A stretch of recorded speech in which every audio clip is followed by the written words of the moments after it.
ইন্না লিল্লাহি ওয়া ইন্না ইলাইহি রাজিউন কুল্লু নাফসিন যায়িকাতুল মাউত। দর্শক মণ্ডলী, সকল প্রাণীকে কিন্তু মৃত্যুবরণ করতে হবে। দর্শক মণ্ডলী, ফেসবুক জুড়ে এক তোলপাড় হচ্ছে যে সালেহ আহমেদ তাকরিম নাকি কারেন্টের শর্ট খেয়ে মারা গিয়েছেন। দর্শক মণ্ডলী, এই কথাটি কতটুকু এখানে লেখা হচ্ছে, মানুষ হিউজ পরিমাণে শেয়ার দিচ্ছে, লিখছে শোক সংবাদ, ইন্না লিল্লাহি ওয়া ইন্না ইলাইহি রাজিউন।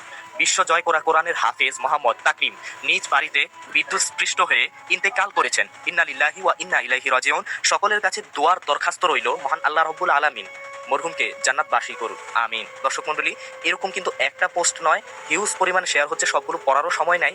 তো আসলে কাহিনীটা কি? একজন কোরআনের হাফেজ কি এভাবেই এত অল্প বয়সে আমাদের থেকে বিদায় নিয়ে চলে গেলেন, আমাদেরকে এতিম করে রেখে গেলেন? যে কোরআনের হাফেজ বিশ্ব দরবারে বাংলাদেশকে এভাবে প্রেজেন্ট করতো, বাংলাদেশের সুনামকে এভাবে অর্জন করতো, সব সময় প্রথম স্থান ছিনিয়ে নিয়ে আসতো, সেই কোরআনের হাফেজ আমাদেরকে এভাবে রেখে মৃত্যুবরণ করলেন। দর্শক মণ্ডলী, এই ঘটনাটি জানি আপনাদেরও মনে অনেক কষ্ট দিচ্ছে। যদি আপনারা সালেহ আহমেদ তাকরিমকে ভালোবেসে থাকেন, অবশ্যই কমেন্টে বলে যাবেন। দর্শক মণ্ডলী, যারা যারা সালেহ আহমেদ তাকরিমকে ভালোবাসেন, অবশ্যই আপনাদের অন্তর অনেক কান্না করছে, তার জন্য অনেক কষ্ট লাগছে। তাই তো দর্শক মণ্ডলী, আমরা আসলে বাঙালি জাতি এরকম একটা জাতি, যে কোনো কিছু দেখলে যাচাই বাছাই না করেই ভিউজ পরিমাণে শেয়ার দেওয়া শুরু করে দিই।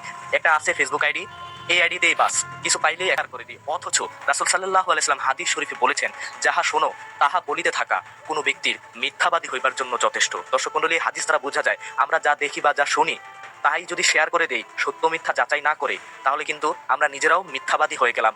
রাসূল সাল্লাল্লাহু আলাইহি ওয়াসাল্লামের এই হাদিসটি কতটা সুন্দরভাবে এখানে খাটতেছে দেখছেন আপনারা। দর্শক মণ্ডলী, আসলে সত্যিটা কি? সালেহ আহমেদ তাকরিম কি আসলে মারা গিয়েছেন, নাকি এটি একটি গুজব ছিল? আসলে তিনি মারাও যাননি, বা এটি কোনো গুজবই না। তাহলে আপনারা কি বলতে চাচ্ছেন আমি কি সত্য বলছি? তাও না, আপনাদেরকে আসল সত্যিটা আমি আপনাদেরকে প্রকাশ করে বলছি।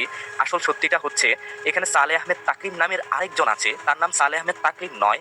সালেহ আহমেদ তাকরিম তো হচ্ছে সিরাজগঞ্জের, কিন্তু আরেকজন তাকরিম আছে, আবার সেও হাফেজ, সে মারা গিয়েছে। তার নাম হচ্ছে, তার ছবিটা আমি পাশে দিয়ে দিচ্ছি, তার নাম হচ্ছে শুধু তাকরিম। সে বাগেরহাটে নিজ বাড়িতে কারেন্টের শটে মারা যায়। ইন্না লিল্লাহি ওয়া ইন্না ইলাইহি রাজিউন। আল্লাহ তাকে জান্নাতবাসী করুন।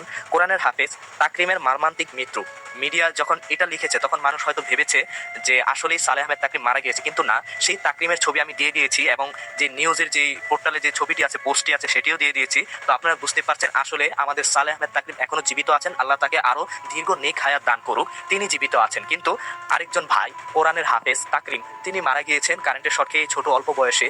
দর্শক মণ্ডলী, কে কখন দুনিয়া থেকে চলে যাব, আসলে এগুলো দেখলেই কিন্তু বোঝা যায় যে মৃত্যুর কোনো টিকিট নাই, যে কোনো বয়সেই কিন্তু মৃত্যু হয়ে যেতে পারে। তাই এই ছোট কোরআনের হাফেজ ভাইটির জন্য অবশ্যই মনের প্রাণে দোয়া করবেন, এবং আরো দোয়া করবেন যাতে আল্লাহ তাআলা আমাদের সালেহ আহমেদ তাকরিম ভাইকে হেফাজতে রাখুন এবং দীর্ঘ নেক হায়াত দান করুন, এবং আমাদের বাংলাদেশের নাম আরো উজ্জ্বল করা তৌফিক দান করুন। দর্শক মণ্ডলী, এবং সালেহ আহমেদ তাকরিমকে নিয়ে যাতে আর মানুষ এরকম ভুয়া নিউজ শেয়ার না দেয়, তাই এই ভিডিওটি শেয়ার করে সকলের দৃষ্টি আকর্ষণ করে দিবেন।